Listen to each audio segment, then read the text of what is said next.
آپ سب چاہتے ہیں کہ میری تمہاری موت آسان آئے؟ بولو چاہتے ہیں؟ ایک حدیث سناتا ہوں، کہو انشاءاللہ عمل کریں گے انشاءاللہ۔ ہمارے نبی نے فرمایا، ایک حدیث بتاتا ہوں، ہمارے نبی صلی اللہ تعالیٰ علیہ وسلم نے فرمایا 3 کام کر لو موت آسان آئیں گی۔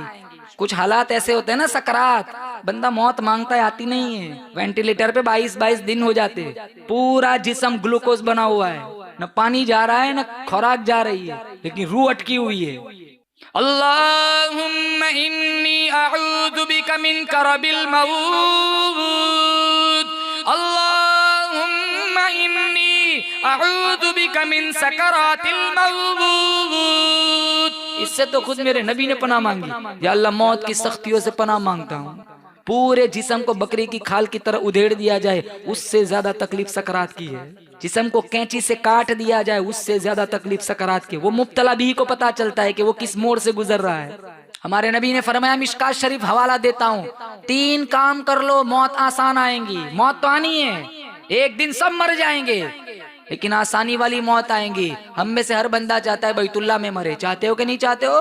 ہم میں سے ہر بندہ چاہتا ہے مسجد میں مرے، ہم میں سے ہر بندہ چاہتا ہے تلاوت قرآن کرتا ہوا مرے۔ میرے نبی کا فرمان سنو، پلے باندھ کے یہاں سے اٹھو، عمل کرو، انشاءاللہ آسان موت آئیں گی، مقدس مقام پہ اللہ روح نکالے گا۔ ایک میرے نبی نے فرمایا، کمزوروں کا خیال رکھو۔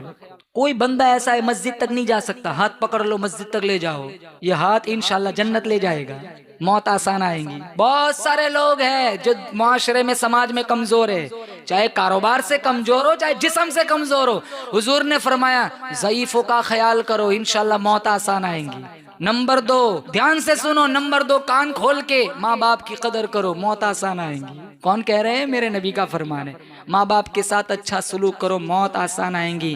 ماؤں کو رلاؤں گے سکرات سے سابقہ پڑے گا، باپ کو رلاؤں گے، باپ کو گالی دوں گے، موت آسانی سے نہ آئیں گی۔ ماں باپ کی دعائیں لوں گے، مر گئے ماں باپ تم سے راضی تھے، انشاءاللہ اللہ تمہاری موت کے وقت تمہیں سکرات سے بچائے گا۔ ایک، کمزوروں کا خیال کرنا، نمبر 2 ماں باپ کے ساتھ اچھا سلوک کرنا، اور نمبر 3 اپنے ماتحتوں کے ساتھ حسن سلوک کرنا۔ گھروں میں نوکرانیاں کام کرتی ہیں نا، تنخواہوں سے زیادہ کام نہ لینا، کبھی گالی نہ دینا، کبھی جھڑکنا نہیں، یہ اس کی کیٹیگری میرے رب نے فکس کی ہے۔ تمہاری دکانوں پر اگر تمہارے ہاتھ نیچے غلام کام کرتے نا، ان جھڑکو نہیں، ان کے ساتھ وہ سلوک کرو جو کرنا چاہیے، انشاءاللہ موت آسان آئیں گی۔